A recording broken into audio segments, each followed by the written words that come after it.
The alien ship came out of nowhere, appearing in the sky above Earth like a dark storm cloud that refused to move, and inside that massive vessel, Commander Zexter stood watching the blue planet spin below him with 4 eyes that saw things humans could never imagine.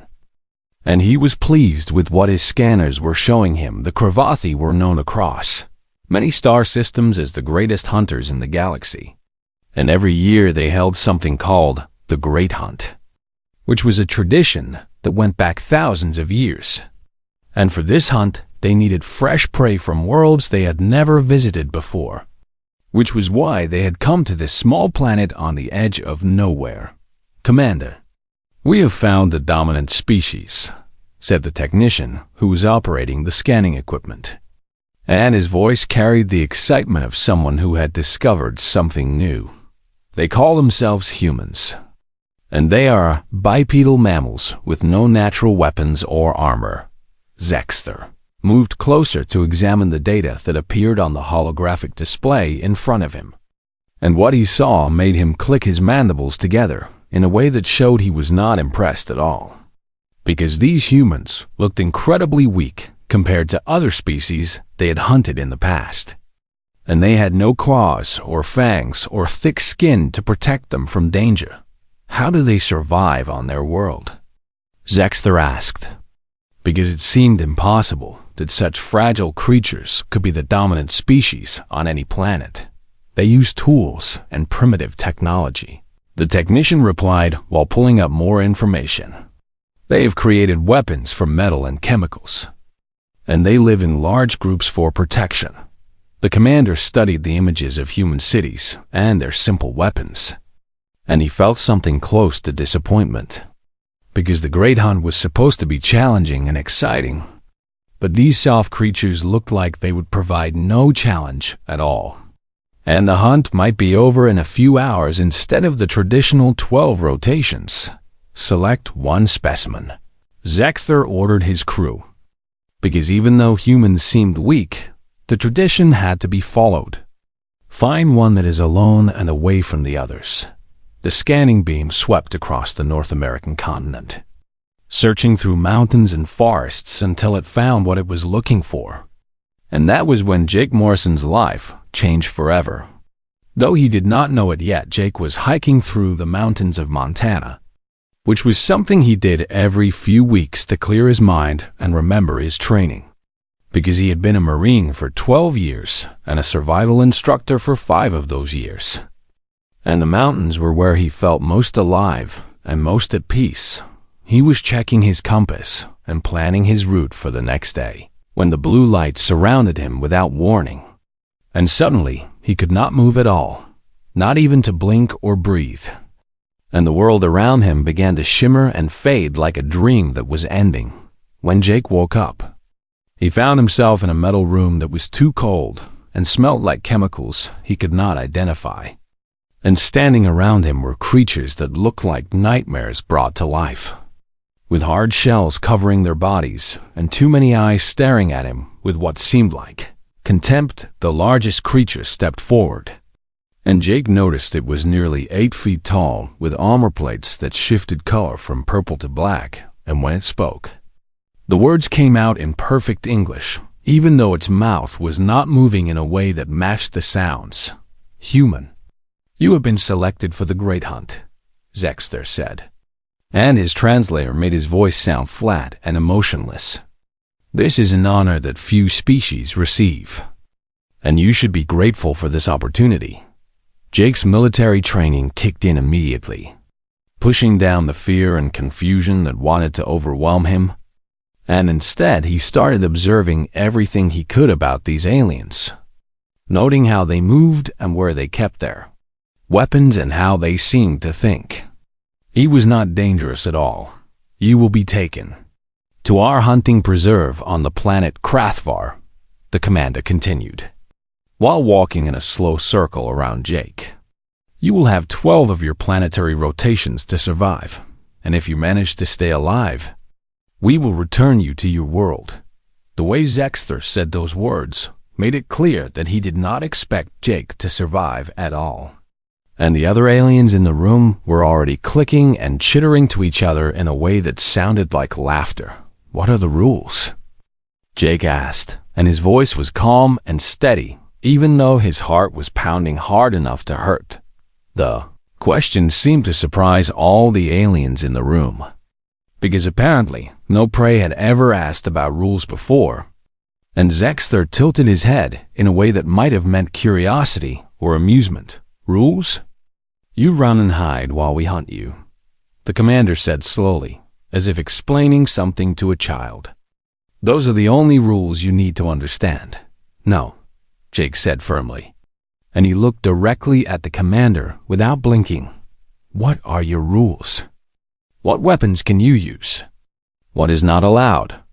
Zexter made a sound that the translator turned into something like grinding stones, and Jake realized that the alien was laughing at him, which told him something important about how these creatures thought. "Very well. Clever creature," the commander said after his laughter stopped. "We hunt with technology no more advanced than your most primitive firearms. And we track using only our natural senses with standard enhancement equipment. And we cannot use orbital support or automated weapon systems." Jake listened carefully and filed away every piece of information, because knowledge was the most important weapon any soldier could have. And right now he needed every advantage he could gather. The preserve is surrounded by a barrier field that cannot be crossed, so escape is impossible. Zexter continued, and he leaned down closer to Jake's face. "And you will have only your hands and your mind to keep you alive. What can I take from the preserve?" Jake asked. "Anything you can find or make," the alien replied. And then he straightened up and turned away as if Jake was already forgotten.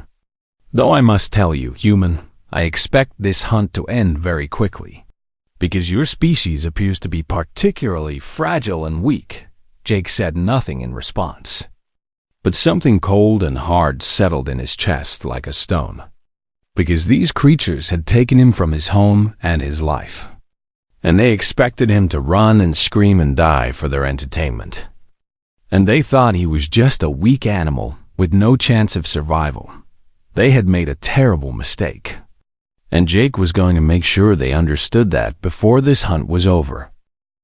The transport beam deposited Jake in the middle of a clearing that was surrounded by trees unlike anything he had ever seen on Earth, because they looked like bamboo mixed with redwood and stood so tall that he could barely see their tops. And the air was thick and humid in a way that made breathing feel like work. 3 suns hung in the alien sky above him, each one casting its own shadow on the ground. And Jake realized that tracking would be much harder here than in any forest back home, because the multiple shadows would confuse any trail he left behind. A holographic display suddenly appeared floating in the air in front of him, showing numbers that were counting down, and below the alien symbols was a translation that said he had 12 rotations left, which the helpful display converted to about 30 Earth hours. "The hunt begins at dawn." Zexter's voice came from speakers hidden somewhere in the clearing, and his tone was the same mocking sound Jake had heard on the ship. "Use your remaining darkness to prepare yourself, human, because my hunters are very eager to begin." The display vanished as quickly as it had appeared, leaving Jake completely alone in a forest on an alien world. And most people would have panicked and run blindly into the trees, looking for any place to hide. But Jake was not most people. He sat down on the ground and started thinking carefully about his situation, because panic was the enemy of survival, and clear thinking was the only thing that would keep him alive long enough to figure out how to beat these aliens at their own game. His survival instructor training had covered extreme situations that most people would never face, but this was beyond anything in any manual or training scenario.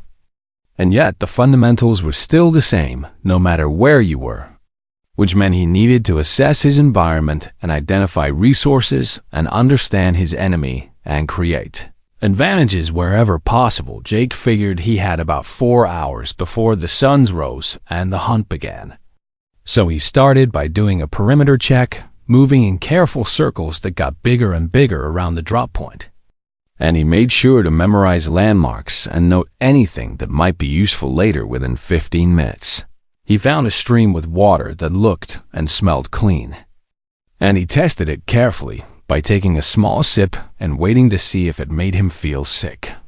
And when nothing bad happened, he drank deeply because staying hydrated was the first rule of survival. Preserve was stocked with animals from Earth, which Jake discovered when he found deer tracks near the water and heard birds calling from the trees.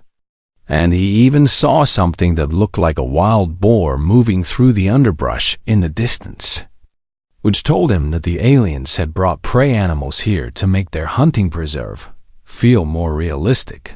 But those animals also gave Jake tools and options that the Cravathi probably had not considered. Because where there were animals, there were bones and sinew and hide. And a skilled person could make weapons from all of those things. He spent the next 3 hours gathering materials that most people would have walked right past without noticing, including sharp stones that could be used as cutting tools, flexible vines that were stronger than they looked, and straight branches that could become spears or poles or supports for traps by the time the first sun started to rise over the alien horizon. Jake had created 3 separate supply caches in different locations, and he had marked each one with subtle signs that only he would recognize, using techniques he had learned from tracking experts and indigenous guides during his military training. Then, he did something that would have made his instructors proud, which was to completely erase all evidence of his presence at the drop point, using branches to sweep away his footprints and disturb soil to cover any scent he might have left behind. He did not run away from the clearing like prey would do, because running in panic was exactly what the Cravathi expected, and Jake had no intention of being predictable or doing what they wanted him to do. Instead, he moved in a careful spiral pattern that would confuse any tracker who tried to figure out which direction he had gone first. And he made sure to step on rocks and hard ground whenever possible to avoid leaving clear tracks about 2 miles from the drop point. Jake found exactly what he was looking for, which was a rocky outcrop that overlooked a game trail, and it had thick vegetation for cover and multiple ways to escape if he needed to leave quickly. So he settled into position and waited. His breathing slowed and his body became still in the way that hunters learn after years of practice. And he watched the forest below him with eyes that missed nothing, because now he was the one doing the hunting. The Cravathi arrived at the drop point about 30 minutes after the first sun rose, and Jake counted 5 hunters plus the commander, all of them wearing armor that gleamed in the triple sunlight and carrying weapons that looked like a cross. Between rifles and crossbow, Shex sure stood in the middle of the clearing with his head tilting back and forth as he studied the ground where Jake had been. And even from a distance, Jake could see that the alien was confused by what he was seeing, because there were no clear tracks or obvious signs of panic. Interesting. The commander's voice carried clearly through the still morning air. It has hidden its tracks, which shows more intelligence than I expected. Commander, one of the hunters called out while searching the edge of the clearing. There is no trail to follow, and the creature may have climbing abilities that we did not observe on the ship. That is impossible, another hunter said with certainty in his voice. These humans lack the physical capacity for climbing, so it must have simply run in random panic, and we will find it cowering in fear very soon. But Zexter continued to study the ground and the surrounding trees, and his mandibles were clicking together in a way that suggested he was thinking hard about something, which made Jake respect the commander just a little bit more than the other hunters. Begin the hunt. Zexter finally ordered his team. Use standard dispersal pattern and mark your kills clearly, because I want to examine this specimen after we bring it down. The 5 hunters separated and moved into the forest in different directions. And Jake watched them carefully to learn how they moved and communicated. Because understanding your enemy was just as important as having weapons. They were skilled at what they did, moving quietly despite their size and checking their angles like professionals who had done this many times before. And they used hand signals to stay in contact with each other, but they were hunting an animal. And they expected that animal to run and hide and make mistakes born of fear and desperation. Jake Morrison was not running. And he was not hiding, and he was definitely not afraid. He was hunting them right back. The first hunter died without ever understanding what had happened to him. And his name was Crethanel, which meant swift death in his language. And he had survived 17 previous hunts and earned 4 honor scars across his chest plates. But none of that mattered when the trap closed around him. Crethanel was following what he thought were confused prey markings on the ground. Tracks that seemed to wander without purpose. And he was so focused on reading the signs that he never noticed the vine loop hidden under leaves until his ankle pulled it tight. The counterweight that Jake had spent an hour positioning dropped suddenly as the bent sapling whipped upward with all the force of a compressed spring. And Crethanel was yanked off his feet and slammed headfirst into a tree trunk with enough power to shatter bone. His skull plate was designed to deflect energy weapons and blade strikes from other hunters, but it was not made to absorb the blunt force of a full-body impact against ancient hardwood. And the crack that echoed through the forest told Jake that his first trap had worked exactly as planned. Jake was already moving to his next position before the body stopped twitching on the ground. Because staying in one place after a kill was a mistake that could cost him everything. And he had learned that lesson during ambush training in the deserts of Iraq. 1 down. And 5 more to go, including the commander. But Jake knew that the real challenge would begin now, because the other hunters would realize something was wrong when Crethanel stopped responding to their communications. He had spent the first 4 hours of the hunt being the ghost that the Cravathi expected him to be, staying ahead of them and leaving false trails that led nowhere. But he had also been setting traps at every choke point and likely path and advantageous piece of terrain that his tactical mind identified as useful. The Cravathi were hunters who came from high-gravity worlds where they were the apex predators, and they expected their prey to have speed or strength or maybe crude animal cunning. But they did not expect warfare or tactics that had been refined through thousands of years of human conflict. They did not expect the hunter to study them like specimens under a microscope. The second hunter was named Vexstar, and he found his partner's body about an hour after the trap had been sprung. And his roar of grief and rage was so loud that Jake could hear it from half a mile away, which told him exactly where Vexstar was and what emotional state he was in. Emotional, which meant predictable, and predictable meant exploitable. A Vexstar charged through the undergrowth like an angry bull, following what he thought was Jake's trail. But in reality, he was following carefully placed markers that Jake had left specifically to trigger his pursuit instincts. Because grief makes people stupid and anger makes them careless. The path led along a ridgeline where the vegetation thinned out and created clear sight lines in all directions, which would seem like perfect terrain for a hunter trying to spot his prey. But Jake had chosen this location for very different reasons. Had spent 2 hours that morning weaving a net from vines and weighting it at strategic points with stones.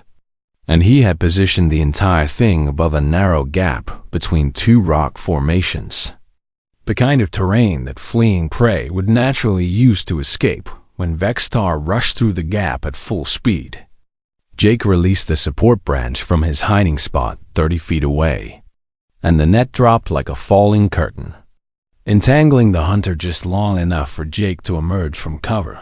The sharpened stake that Jake had prepared was made from a branch hardened in the fire he had built before dawn, and he drove it through the gap in Vexstar as armor where the chest plate met the neck guard.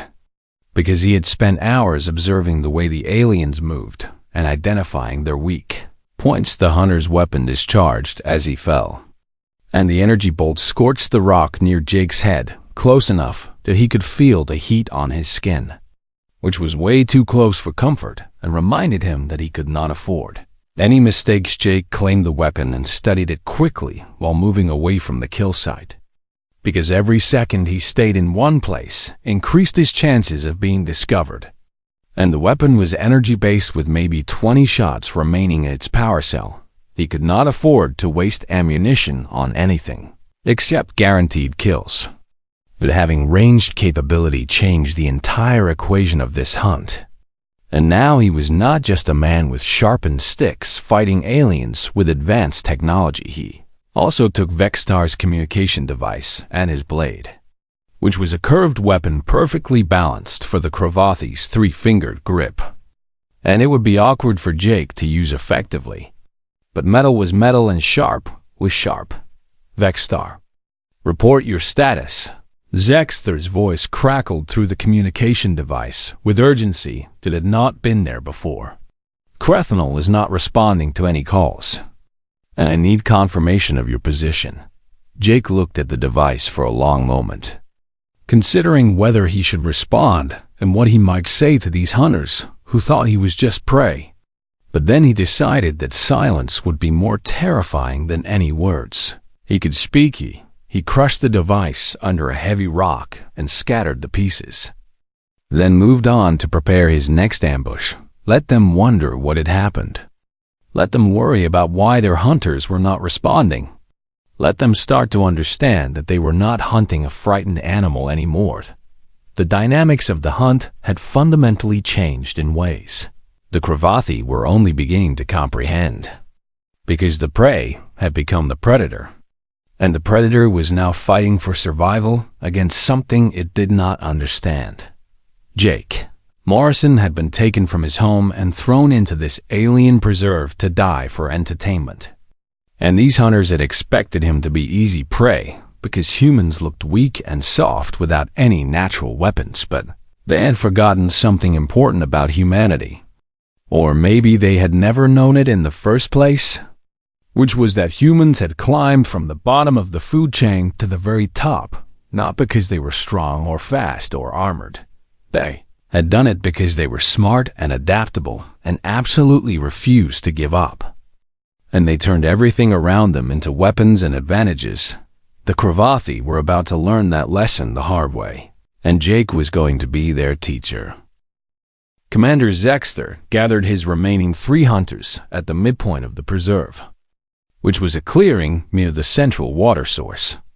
And 8 hours had passed since the hunt began, which meant that 2 of his best warriors were dead, and their communication devices had been deliberately destroyed. This changes nothing, Zexter told his hunters with a firmness he did not entirely feel, because his mandibles were clicking nervously in a way that betrayed his inner uncertainty. The creature is wounded and desperate now, and animals always become more dangerous when they are cornered. So we will proceed with caution, but we must continue, Commander. His tracker HFY spoke carefully while checking his scanning equipment. Perhaps we should reassess our approach to this hunt, because this creature is exhibiting behaviors that go far beyond typical prey responses. And it has killed 2 highly trained hunters using methods we did not anticipate. It used primitive traps and ambush tactics. Zexter snapped back with anger in his voice, because the galaxy was watching this hunt through the orbital broadcast system, and they could not show weakness or fear to all those civilizations.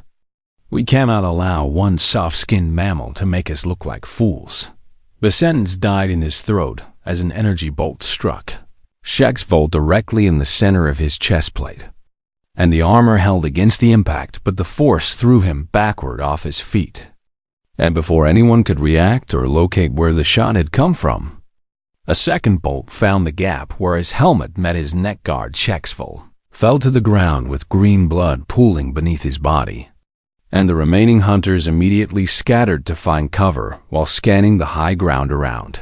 But Jake was already gone, disappearing into the undergrowth like smoke and wind, because he had moved twice in the hour before the ambush to set up multiple firing positions along the ridge overlooking their meeting point. 3 hunters left, including the commander, and 18 hours still remaining on the countdown. But Jake knew he did not need all that time anymore. The Cravathi were completely off balance now, operating with fear instead of confidence. And Jake had shattered all their assumptions about how prey should behave and what humans were capable of doing. Fear makes predators make mistakes. And Jake was counting on that. He led them on a chase through the densest part of the preserve, leaving obvious tracks for the first time since the hunt had begun, because now he wanted them to follow him into terrain he had chosen specifically for what was coming next. They followed because they had no real choice, because to break off the hunt now would be admitting defeat and acknowledging that a human had bested the great Cravathi hunters in front of the entire galaxy. Pride would be their downfall just as surely as any trap or weapon the terrain Jake had selected was a nightmare for creatures with the Cravathi size and build, featuring narrow passages between rock formations that required them to turn sideways, steep climbs that needed all 4 limbs, and thick vegetation that caught on their armor and slowed their movement. For Jake, who was lean and flexible and used to operating in difficult environments, it was challenging but manageable terrain that gave him every advantage. The 4th hunter, whose name was Daxram, became separated from his companions in the maze-like passages between the rocks, and he realized his mistake too late to correct it. Jake dropped from an overhanging branch directly onto the hunter's back with all his weight and momentum, and he drove the stolen blade through the weak point he had identified where the spine connected to the skull, and Daxram died without making a sound. 2 hunters left, just the commander and 1 warrior named Nex. Jake did not pursue them immediately like an animal driven by bloodlust would do, because he was not operating on instinct or emotion anymore, and instead he circled around through terrain he'd already scouted to position himself between the remaining Cravathi and their extraction point. He had studied their patterns over the past hours and understood their protocols, because military organizations all followed similar logic, no matter what planet they came from. And when a hunt went catastrophically wrong, the survivors would return to the designated pickup zone and call for emergency extraction. Jake would be waiting for them when they arrived. He spent the next 2 hours preparing the extraction point, setting up positions and backup positions and escape routes, because even though he had killed 4 trained hunters, he could not afford to get overconfident or sloppy. The triple suns were beginning to set across the alien sky, creating long shadows that turned every tree and rock into something that might hide danger. And Jake used those shadows like tools while he worked. When Zexter and Nexcall finally reached the extraction point, they moved in tight formation with weapons ready and scanning constantly in all directions, because they were trained warriors who knew they were in serious trouble. Orbital Command. Zexter spoke into his wrist communicator with urgency clear in his translated voice. Request immediate extraction. The hunt is concluded, and we are returning to the ship. Commander, you still have 3 hours remaining in the designated hunt period. The voice from orbit replied with confusion. Override all protocols and send extraction now. Zexter shouted. There was a pause before the response came. Confirmed. Dispatch in 30 minutes. 30 minutes was all they had to survive against a prey species that has systematically destroyed his hunting party. And Zexter felt something he had never experienced in 17 previous hunts across as many worlds. He felt genuine fear. Commander, Nexcall's voice was tight with tension. I am detecting movement in multiple positions around our location, but there was only 1 human in this preserve. And Zexter realized too late that all the sounds and rustling vegetation and apparent positions were carefully orchestrated by a single opponent who understood their psychology better than they understood his. Jake's voice came from the darkness of the forest around them, speaking in clear English that their translators converted instantly. You came to my world and took me from my home, and you hunted me like I was an animal put here for your entertainment and sport. Human, Zexter called out while trying desperately to locate the source of that voice. You have proven yourself far beyond our expectations, and this hunt is now concluded, and you will be returned to your world with full honors and recognition. I do not want your honors, Jake replied, and his voice seemed to move through the trees, never staying in one location. I want you to understand something important before this ends. The energy bolt took next call in the side where Jake had observed a weaker armor joint during his hours of studying their movements, and the hunter fell hard while Zexter fired blindly into the darkness with his discipline finally shattered by fear. Jake's second shot destroyed Zexter's weapon, sending pieces of it flying, and his third shot could have killed the commander easily, but instead struck the ground near his feet. It was a warning and a message. Jake stepped out from the shadows with the captured weapon aimed steadily at Commander Zexter's head. And in the fading light of the triple suns, he looked nothing like the confused and frightened creature they had abducted from Earth. His clothes were torn and stained with mud and plant matter that he had used as camouflage, and his face was marked with patterns that broke up his outline and made him harder to see. And his eyes were cold and calculating in a way that made Zexter's blood run colder. Your broadcast is still running, is it not? Jake asked quietly while keeping the weapon trained on the commander. The galaxy is still watching everything that happens here? Zexter's mandibles clicked once in affirmation, because he could not deny the truth. Good. Then they all need to see this and understand what it means, Jake said as he stepped closer without the weapon ever wavering from its target. You Cravathi hunt for sport and for honor and for entertainment, treating other species like animals that exist only to make you feel powerful. He circled the commander slowly like a predator, circling wounded prey. But humans are different, and you should have researched us more carefully before you decided to hunt us. Because we hunt for survival. We hunt because we had to. We hunt because for millions of years it was the only thing that kept us alive. Jake's voice was steady and calm but filled with conviction. We hunted when we lived in caves and had nothing but rocks and sticks. We hunted when we crossed continents and oceans. We hunted until we stood at the very top of Earth's food chain. And we did all of that without armor or natural weapons or anything except our minds and our will to survive. Zexter stood frozen in place. And for the first time in his long career as a hunter, he truly understood what it meant to be prey.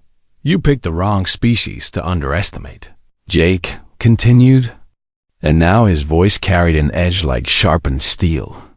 You looked at us and saw soft skin and no claws and no fangs. But you did not see what made us dangerous, which was that we do not need those things. He gestured with the weapon at the forest around them. We do not have claws, so we invented the knife. We do not have fangs, so we invented the spear.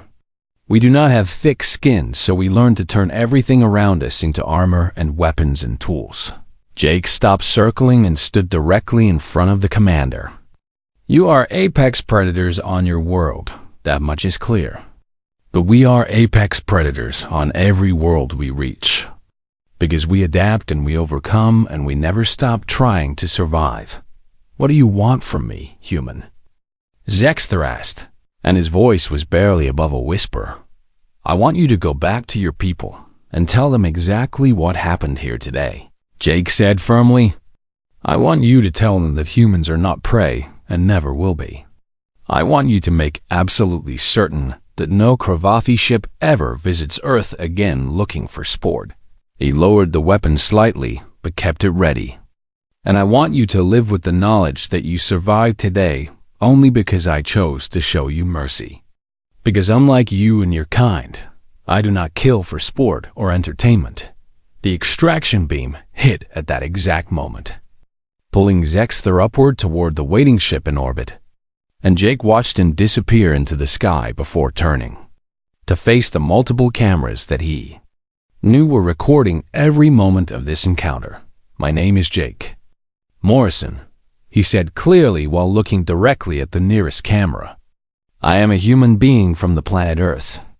And if any of you watching this are thinking about visiting my world to hunt my people, you need to remember something important." He raised the captured weapon with its Kravati symbol still visible. "We are not prey. We are not sport. We are not animals for your entertainment. We are the species that climb from caves to the stars by refusing to be victims for anyone." Jake's voice carried weight and conviction. "Come to Earth in peace and you will find us peaceful. Come as friends and you will find us friendly. Come looking for trade and we will trade with you." He paused and let the silence stretch for a moment before delivering his final message. "But if you come looking for prey and sport and easy hunting, you will find something very different. You will find Earth's apex predator. And we have been perfecting the art of survival for longer than most of your civilizations have existed." The broadcast ended, but the message had been delivered across a dozen star systems, and species who had only heard of humanity in passing now knew the truth about the soft-skinned mammals. From the third planet, they had no natural weapons and no armor, and no obvious physical advantages over other species, but they had something far more dangerous than any of those things could ever be. They had intelligence and adaptability, and the absolute refusal to give up. They had the capacity to turn any environment and any disadvantage into a weapon and an advantage. Jake Morrison was returned to Earth 3 days later, deposited in the exact same spot in Montana where he had been taken, and the Kravathi kept their word about releasing him. And they also kept his warning about never returning. Earth was marked in their navigation charts with a new designation that was reserved only for worlds that were too dangerous to approach for any reason. It was marked as the human world, the place where prey became predator and where the hunted became the hunter. The galaxy had learned an important lesson through the broadcast of that hunt, which was that humanity should never be underestimated or taken lightly. They learned that the scariest predator in any ecosystem is not the one with the biggest teeth or the sharpest claws or the thickest armor.